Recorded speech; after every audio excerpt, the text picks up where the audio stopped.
Ah, come on. I'm the one using the car. You? How about you walk home, huh? Starting the new year being bossed around and now being told to walk home alone. The heartless man standing in front of me, embarrassingly, is my husband, and chuckling behind him, that's his mom and sister. You know the saying, like father, like son? Fits them perfectly. My name is Eleanor and I'm 40 years old. I work part-time in an office. I live with my husband and daughter Claire, who's in 8th grade. Raising a child goes by in a flash. It feels like just yesterday Claire was a little girl. She's going through a rebellious phase now, but she's a sweet girl who helps around the house when I'm not well. I met my husband Daniel at work. It was a typical office romance. Daniel's not exactly a whiz at his job, but he's calming to be around. Wrapped in his big arms, winters used to feel cozy, but over the years, he's become just plain stifling. The reason being, oh, for heaven's sake, how long have you been doing housework for us? She hit me with the spatula she was holding. Hey, it makes me feel like I'm not joking around. I clenched my teeth and held back. Because the one attacking me is Daniel's mom, my mother-in-law. We've been at odds since we got married. In her traditional family, family gatherings happen frequently for holidays and ceremonies. Each time, mother-in-law would scold me. You're the wife of the eldest son. Act like it. My problem isn't just my outdated mother-in-law. Hey, Eleanor. There's also my sister-in-law, who snacks on the fried chicken I prepared for everyone. Are you kidding me? I had a kilo of chicken. She a monster or what? I think it, but don't say it.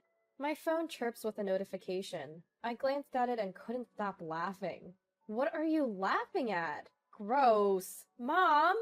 Whenever I do something she doesn't like, she calls over my mother-in-law, and I get scolded. That's how it's been at my in-laws' place.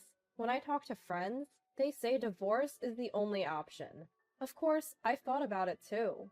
But Daniel, as unreliable as he is Claire's only father. I just have to endure a few family gatherings a year. Besides, it's not like I don't have any allies at these family events. My phone never stops buzzing during family events. Hey, your phone keeps making noise. While stuffing his face, Daniel said this. By the way, he's on his third serving of rice. Oh, maybe it's notifications from Claire's class moms on social media. Huh? Mom friends, huh? That must be tough. That was a lie. There is a mom's group, but this is something else. After finishing my chores, I sat down on the sofa to read the accumulating messages. Hey everyone, thanks for making it through another day. God, it was so cold today, wasn't it? Tell me about it. Our place must be the only one that's cold both in summer and winter. Speaking of which, Eleanor was such a pain to deal with today again, huh? Reading through the group chat, I couldn't help but chuckle to myself. This chat group includes me and Daniel's cousins' wives. While my issues with my mother-in-law might be on the higher end, it turns out the other wives have their share of grievances too. We instantly clicked and became close. Initially, we vented over the phone, but ever since we all got smartphones and joined social media, we've taken to griping here. By the way, while chatting with my sister-in-law, I received a notification.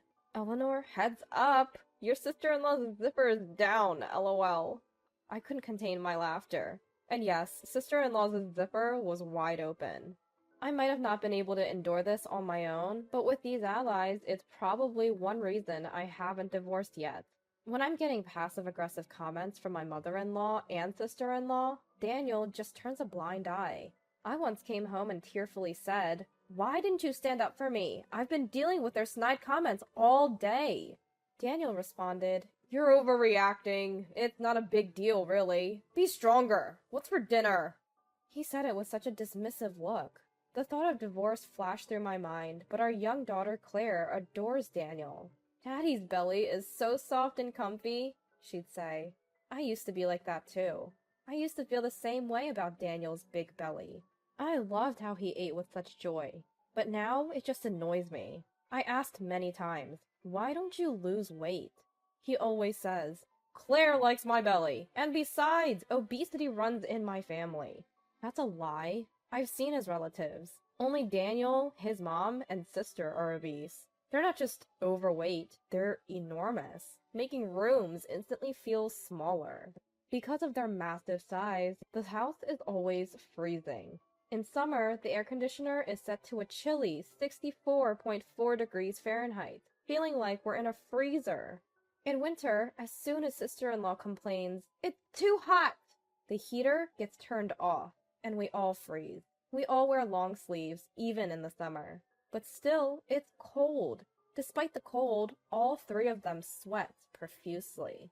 Finally, a cold-sensitive relative shouted, "Hey, what's the deal with this house? Why is it so cold?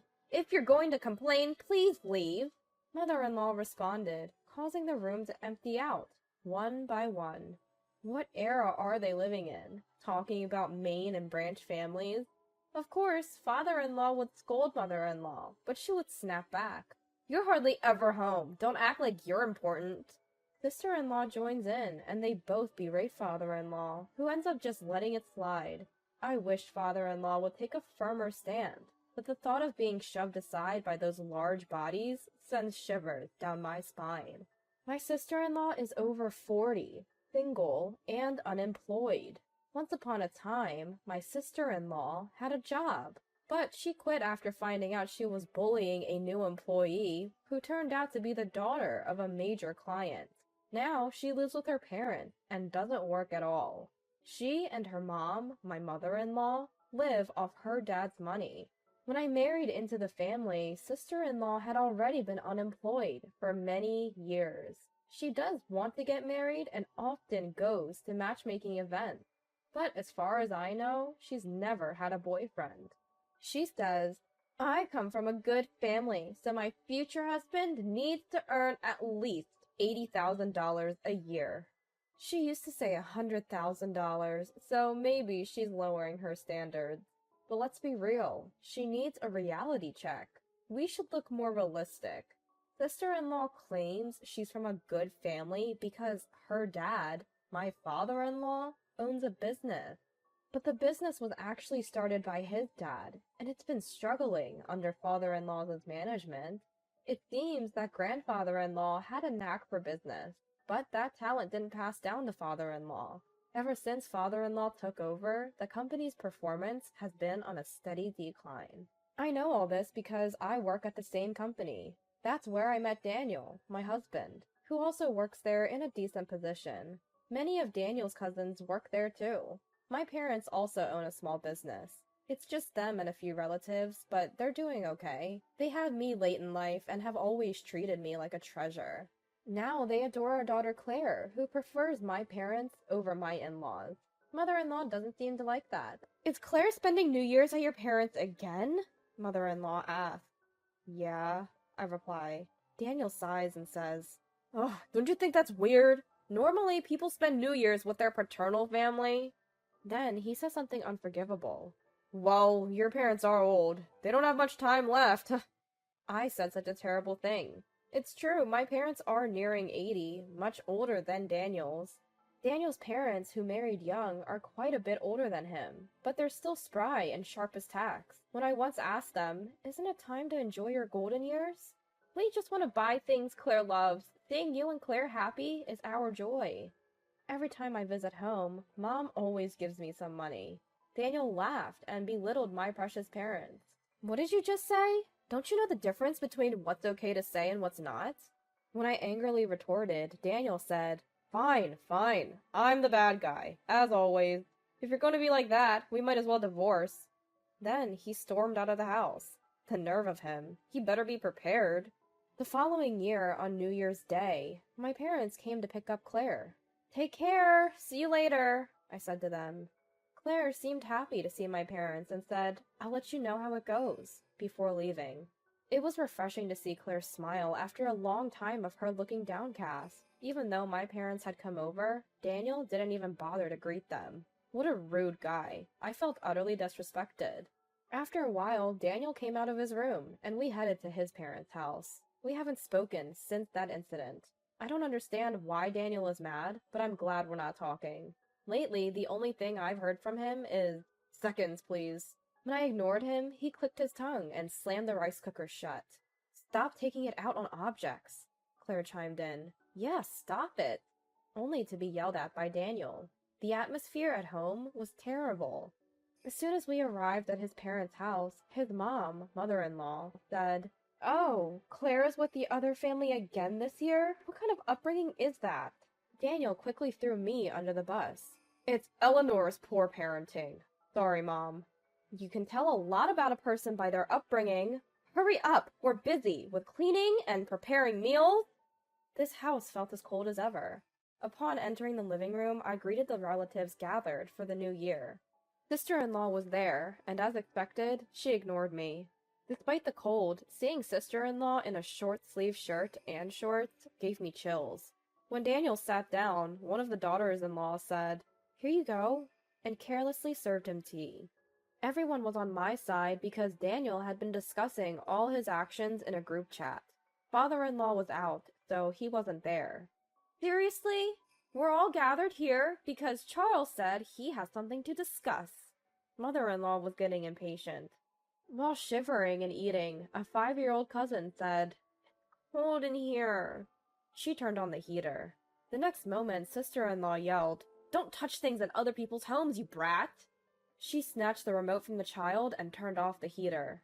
Naturally, the child was shocked and started crying. "If you're going to cry, why don't you go home?" A grown adult, over 40, said this to a 5-year-old. The relatives were furious. "Apologize to my daughter, you worthless woman!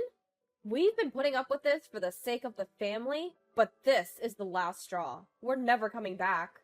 You and your family can go to hell." Sister-in-law, who hadn't expected such a backlash, started crying despite her age. Honestly, everyone was disgusted. "Hey, why is everyone blaming my daughter? Don't you feel ashamed? If anyone has a problem, leave." This time, mother-in-law started yelling, "This family is insane. We're cutting ties with you." One by one, the relatives said this and left. The only ones remaining were Daniel, mother-in-law, sister-in-law, and me. The room felt even colder, with fewer people. As I was shivering from the cold, mother-in-law said, "What are you standing around for? The cleaning and meals are done, so you should leave too." "Excuse me?" "I said, we're spending time as a family, so you should go." Annoyed, mother-in-law told me to leave, so I was happy to oblige. The moment I picked up my car keys, Daniel said, No, I'm using the car. You can walk home." Daniel was unbelievable. He must be trying to annoy me because he doesn't like my recent behavior. They were all watching me, expecting me to cry, with smug smiles on their faces. "Why don't you guys walk for a change?" But with those bodies, that might be impossible. I won't be coming back here either. Goodbye." "What?" I said it with a big smile. Daniel and the others were speechless, their faces turning red. They were always timid around people other than family. I should have done this sooner. I felt lighter, as if I'd grown wings, and even breathing felt easier. As I was about to leave, father-in-law returned with someone. "Oh, Eleanor, where are you going? It's unusually quiet here," father-in-law said, and the person with him greeted me. "Eleanor, long time no see." Saying that, he called out to me refreshingly. It was William, my former brother-in-law, who had recently become the company president. I am not married. He was single and had been working overseas. He looked handsome, much like father-in-law. It had been years since we last met. "William, it's been a while. Mother-in-law told everyone to leave, so they did. She also told me to walk home, so I'm about to do that." I said it matter-of-factly. Upon hearing this, both men looked at Daniel and the others with disgust. "Is this true?" father-in-law asked in a low voice. Mother-in-law tried to defend herself. "Well, everyone was blaming her. Don't you find your daughter cute?" "Cute? This freeloader? She's just getting fatter. Are you all planning to become sumo wrestlers?" I'd never seen father-in-law so angry in the many years I'd been married into this family. I wished he'd scolded these hopeless people sooner. I even felt resentful toward him. Well, it doesn't matter to me anymore. I'm leaving now, and just so you know, I'm divorcing you. Do whatever you want. I glared at Daniel as I said this. He glared back, clearly unhappy. Eleanor, I'll drive you. Get in the car. Father-in-law offered, but I declined. I'm fine. My ride is already here. I opened the front door to find my parents, and Claire, waiting to pick me up. I had decided today to tell Daniel about the divorce, and I had already talked to Claire about it. When I told Claire we were getting a divorce, she hugged me, tears in her eyes, and said, "Really? Living with Dad has been so hard?" She hugged me while shedding tears. Seeing Claire, Daniel desperately said, "Claire, you'll live with Dad, right? You love Dad." Claire started crying and said, "No way! After Dad takes a bath, there's hardly any hot water left, and he eats like a pig. Plus, Grandma said—" After saying that, Claire burst into tears. Claire had told me various things when I informed her about the divorce. "Grandma called me a failure." I couldn't believe it. That's not something a grandmother should say to her granddaughter. Mother-in-law looked guilty. And then this! Claire then showed me a photo of mother-in-law and sister-in-law shopping, their cart filled with meat and snacks. Some local overweight mom and kid are always blocking the aisles and being rude to the staff. So annoying! Those words were posted on social media by someone with no consideration. Claire's school caught wind of it. Thankfully, no one knew it was about her grandma and aunts, but the fear of being found out made every day stressful for her. Seeing Claire cry, Daniel finally seemed to grasp the gravity of the situation and fell silent. It was too late for realizations now. "We're handing over the family business and moving to the countryside. We've always loved gardening, and we're looking forward to enjoying our retirement. Eleanor and Claire are coming with us, so it should be a happy time for all of us." When Dad shared this with the in-laws, "Moving?" Daniel's eyes widened in surprise. Of course he was surprised. No one had told him anything. When we told our parents we were divorcing, Dad shared this plan with us. They had been thinking of moving back to the countryside, where Mom grew up. They had already found a new home, and once they confirmed we were heading to the in-laws, they started moving our stuff. "I'm truly sorry." My father-in-law apologized. "Considering how Eleanor and Claire feel, we have no intention of forgiving you. Excuse us," Dad said, his eyes cold, and led us to the car. Later, I contacted my father-in-law to resign from my job. I had already discussed the divorce with a close colleague, so the transition was smooth. My father-in-law kept apologizing over the phone, but I cut him off, saying, "It's fine." I left the social media group with the other daughters-in-law as is. When I announced the finalized divorce, they all congratulated me and thanked me for my hard work over the years. Since the incident at the in-laws during New Year's, some had even improved their relationships with their mothers-in-law. I heard that little girl still occasionally cries, remembering what happened, but she's back to her old self and attending preschool. I'm truly relieved. As for my former in-laws, my father-in-law stepped down as the company president. The new president is my former brother-in-law, William. They gathered the family to announce this during New Year's. They had gathered the family during New Year's to announce this. Daniel protested. "I'm the eldest son, you know." But Daniel had been taking liberties at work, leaving early and coming in late, all because he was the boss's son. It was exhausting to keep covering for him. His lackadaisical attitude towards work meant his department's performance was poor. Frustrated both at home and work, my former father-in-law consulted with my former brother-in-law. Turns out he has some business acumen. The company's performance has been gradually improving. "Wait a minute! I never agreed to work!" "Please, use formal language at work, Zoe. I won't go easy on you just because we're family." My former mother-in-law and sister-in-law were told to earn their own living and started working at the company. Daniel was transferred, and all three were assigned to sales. Daniel, who had been so sure he'd be the next president, was demoted to a regular employee. For someone as prideful as him, this must be the ultimate humiliation. Honestly, it serves him right. It seems that he walks a lot every day and works desperately. According to a former relative who happened to see them, all three of them seem to have lost weight. Seems like it's been a good diet for them. Much better than staying cooped up at home. My former mother-in-law and sister-in-law, who used to be so close, are now constantly fighting, probably due to stress from work. I'll never forgive my former in-laws, but they've caused trouble for so many people. They should spend the rest of their lives making amends. As for us, we've moved to the countryside and are living peacefully. Claire, who was initially anxious about going to school, now says, "Mom, can I bring a friend home next time?" With a smile. I recovered to the point where I could say that with a smile. I was fortunate to find a full-time job quickly. Though we're managing. My parents, who live with us, have rented a small plot of land and are busy growing various vegetables. The cucumbers we harvested this summer were delicious. I failed as a mother for not noticing Claire's pain. I intend to keep the lines of communication open with my family, holding the feeling of making amends to Claire in my heart.